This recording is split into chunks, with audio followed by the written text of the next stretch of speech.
My question is just this, that how long are we going to beg for peace? Because as I have interacted with the nation, everybody thinks that this is... Who should respond to this? Yeah, so my question is from Jana sir.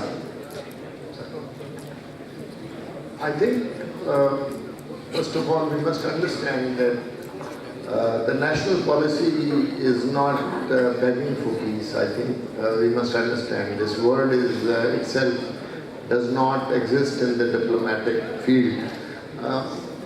You see, peace is something which is in the interest of people of India and Pakistan. And we have always qualified the peace that we talk about. We want peace with India as a sovereign nation, as a nation which has equal freedom as India to follow and pursue its ambitions and policies as we want. And that itself is a problem for the Indians. In the subcontinent or in the region, if you see the countries around them, they have managed, and obviously due to their sheer size, they have managed to sort of make them into pliant states.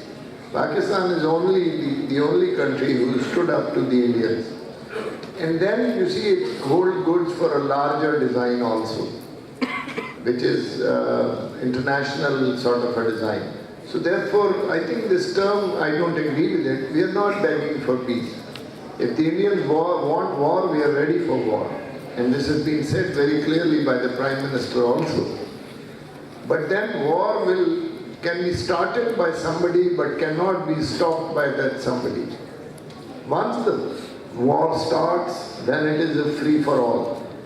So I don't think so. And finally, I think the issue of Kashmir, I think we are the only country in the world which has stood steadfast with the Kashmiris for last so many years. Yes, there have been ups and downs in that support. So therefore, we have always given them diplomatic, moral support, and that is what states should do rather than go in for physical support. Thank you.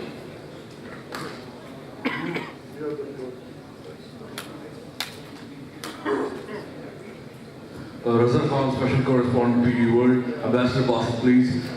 Sir, this particular topic relates to strategic stability. But in one state where you served for a long time, India, is hell-bent on disturbing the stability.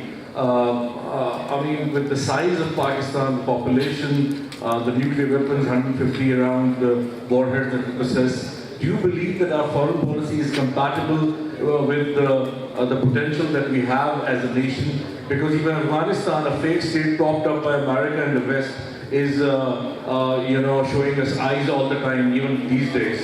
I mean, where are we? I mean, we've been looking at the West, now even India. Isn't it high time that our diplomats, some of the big names are sitting here in this hall, to adopt a more, Sergei Lavrov type posture to face up to the Indians, because that's what they understand, rather than following a rather docile posture, which has been the case so far. Your thoughts, please. I think this question is out of course, because I was supposed to speak on Pakistan's foreign policy, not India's foreign policy, not Pakistan's. Obviously, we do have problems. Let's be honest about it, be frank about it. Previous question asked about the Kashmir problem, as to why we continue to be so apologetic about it. I would fully agree with it.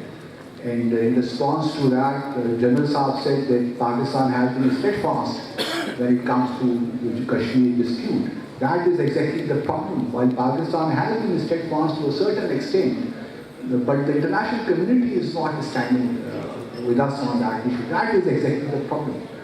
And I would, since you have mentioned as to what needs to be done, I feel that we need to inject more vitality and energy into our Kashmir diplomacy.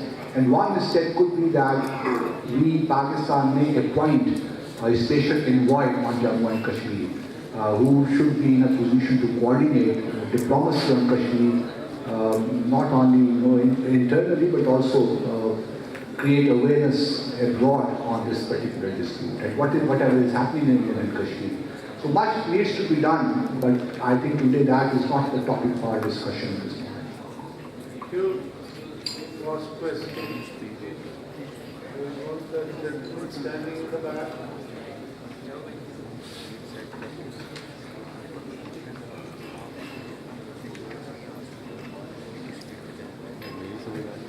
Hello, Moin Shami from Pakistani Economic Forum. I have a very short question from Basit Saab. The Prime Minister Prime Minister Imran. Hello, it's okay. Moin Shami from Pakistani Economic Forum. Prime Minister has yesterday said that if the BJP got power again, then it will be easy for Pakistan that India will be on the negotiating side for Kashmir instead of Congress, which will be blackmailed by the BJP. So, Basat, do you think that this will work, because so far the policies of BJP have been very against Pakistan? Maybe you should address this question to the Prime Minister. Is anybody willing to answer this question? I do not agree with this. I think that even if it is Congress, we should not be expecting any possibility of reaching out kind of or flexibility on their part either. We need to do something about it by creating more international pressure on India.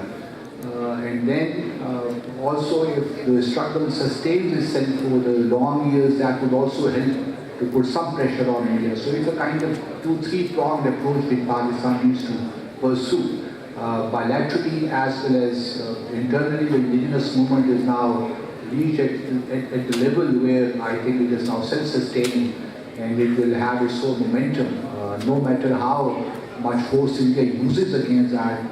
My own feeling is that now it is beyond India's control, especially in the Valley. Then we need to focus on building international pressure on India. Here where Pakistan really lacks. That is the area where Pakistan needs to focus on.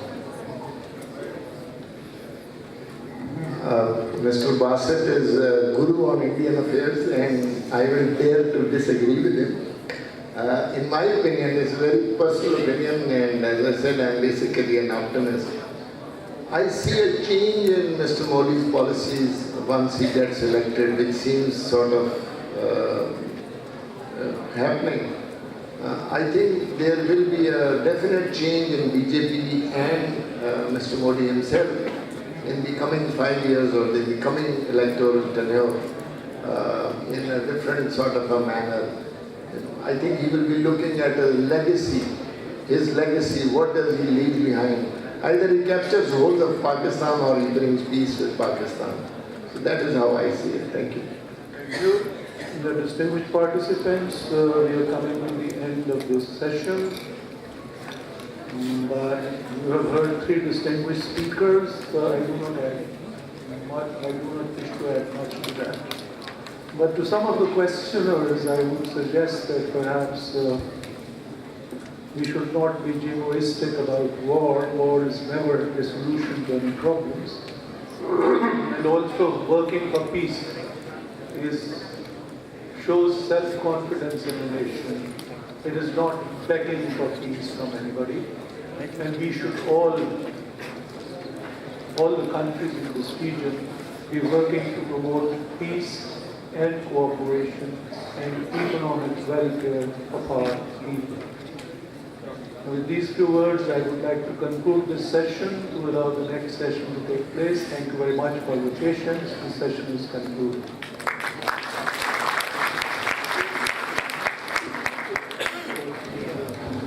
Thank you.